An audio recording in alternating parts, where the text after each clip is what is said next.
The government is drafting a new bill to revive the long-delayed plan to redenominate the rupiah, likely by removing 3 zeros from the rupiah bills. However, the plan has received both support and opposition from the public. Here are the highlights of the redenomination plan.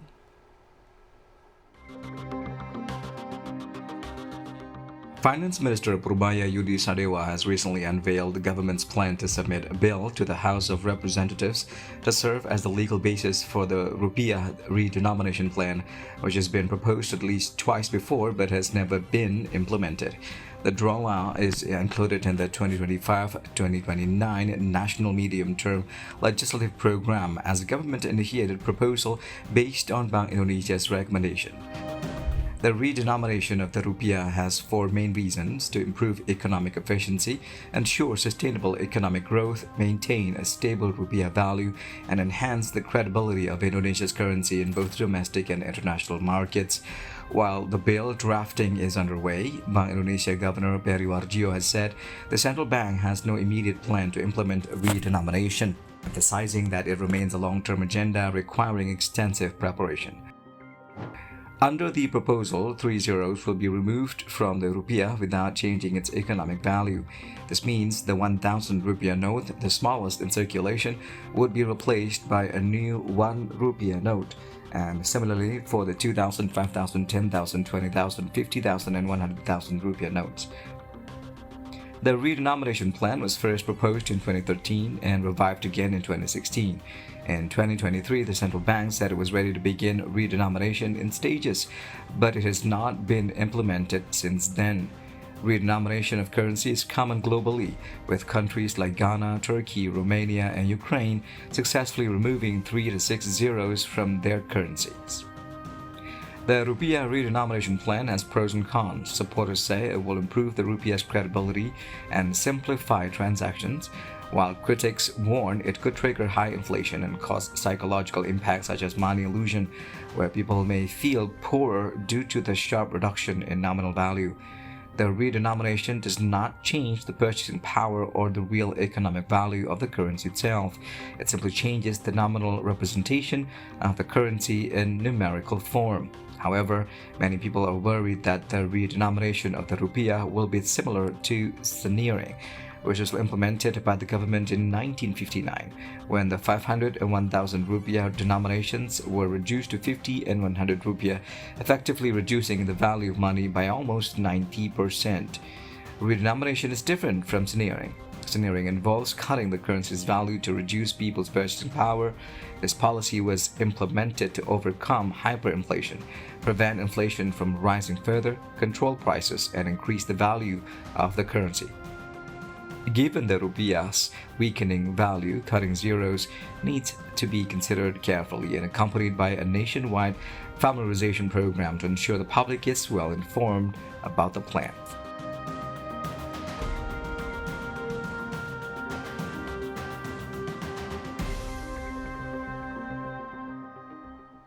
Finance Minister Purbaya Yudhi Sadewa has recently unveiled a plan to revive the long-delayed redenomination of the rupiah, which is likely to remove 3 zeros from the rupiah notes, currently considered among the weakest currencies in the world.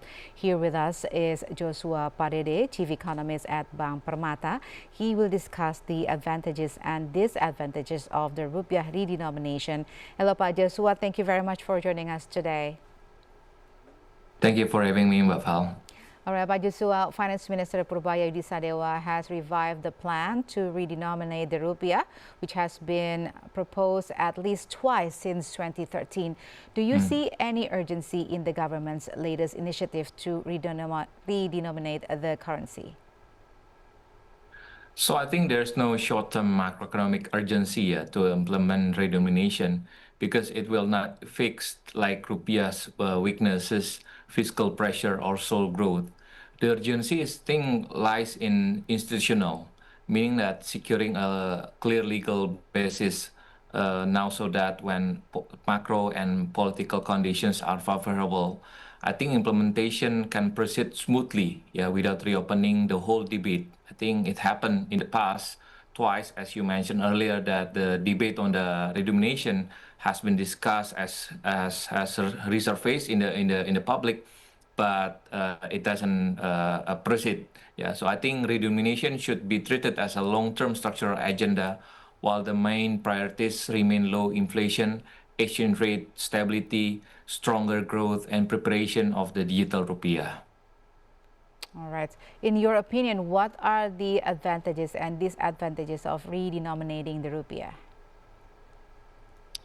Yeah, I think the key benefits are micro and institutional. As I mentioned, simpler pricing and accounting, fewer clerical errors, lower long-run cash handling costs, and cleaner, stronger image of the rupiah can support national pride and reduce the preference for foreign currency in domestic use.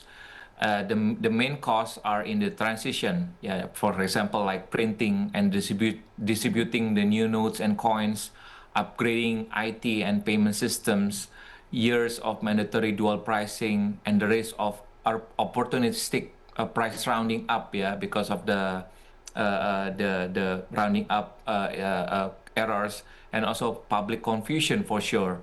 So I think this risk could do not rule out the redenomination, but they demand careful design, strict enforcement, and also strong communication from the stakeholder, particularly from the government. We know that the Indonesian rupiah is among the weakest and often considered one of the cheapest currencies in the world. Do you think redenomination will improve the rupiah's credibility internationally? So in my opinion, redenomination alone will not change the true external strength of the rupiah, yeah, which depend on the fundamental factors such as inflation, fiscal deficit, current account balance, productivity of its economy, and then of course institutional credibility. International investors also already understand, yeah, that removing the three zeros do not alter the real value of rupiah. Yeah, what redenomination can do is send a modest signal that Indonesia has achieved macroeconomic stability and make prices and wage easier to compare with peers countries. Secondly, also improving the cosmetic and psychological side of the credibility, but only if anchored by consistent macro discipline. So in the sense that I would like to emphasize again that the fundamental side still the main factor that contribute to the rupiah movement in the future.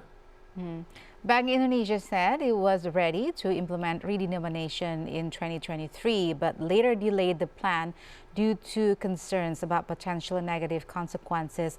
What factors contributed to the delay, do you think? Yeah, I think Bank Indonesia likely delayed the implementation in 2023 because the broader environment was still fragile. Yeah, for example, Indonesia was emerging from the pandemic and commodity-driven inflation at the time. As we already reminded that at the time inflation shot up significantly because of the Russia and Ukraine war. And also, while also the global interest rates and market volatility remained high at that time during the 2023 year. And also, I think the launching redenomination in such condition could easily be misread, yeah, by the disguising the depreciation. And I think the country also was entering the politically sensitive election period at the time, 2023. So I think the state capacity was busy with other major reforms, and public understanding of redenomination versus devaluation or centering was still limited. Yeah. So in short, I think the tools were technically ready, but the context was not yet safe. Do you think redenomination will influence public perception and have psychological impacts related to the value of money? Because earlier you said that investors probably will look more onto the more stable factors. So I think redenomination will still affect, yeah, how people feel about the money. Yeah, because suddenly seeing all prices, wages, savings divided by 1,000 can create perception of being poorer, even real purchasing power is unchanged actually. Yeah, this money illusion may influence consumption and wage demand in the short term. Yeah, and some household, for example, might hold back the spending until they are convinced that prices haven't changed back or haven't been quietly raised. Yeah. On the other hand, I think if well executed, redenomination can strengthen confidence, yeah, by making the currency look stronger and more modern. Yeah. For example, like in the future, I think after the implementation, the long dual pricing periods, clear rounding up rules, and intensive public educations are really essential to manage these psychological effects. Many people worry that the redenomination might be similar to simmering the nearly 90% cut in rupiah value implemented by the government in 1959. Do you think this fear still traumatizes the public? Yes, I think this is understandable. Yeah, the fear that redenomination is similar to 1955 scenario still exists, especially among older generation, yeah, Gen X, yeah, who remember how the policy effectively confiscated part of the people's wealth. However, I think today's institutional setting is very different. Yeah, Indonesia has an independent central bank, a more disciplined fiscal framework, deposit insurance, deeper financial market, and strong legal safeguards. So I think the current plan is that the value neutral, converting all contracts, deposits, and obligations with the same factors, so nobody I think loses real purchasing power at the moment of the change. So I think clearly repeated communication that the remuneration remove digit but does not cut the real value is crucial, yeah, to easing this historical trauma. The rupiah has become one of currencies with the highest numeric denominations in the world. Do you think sooner or later the government should redenominate the currencies, or the number of digits continue to increase?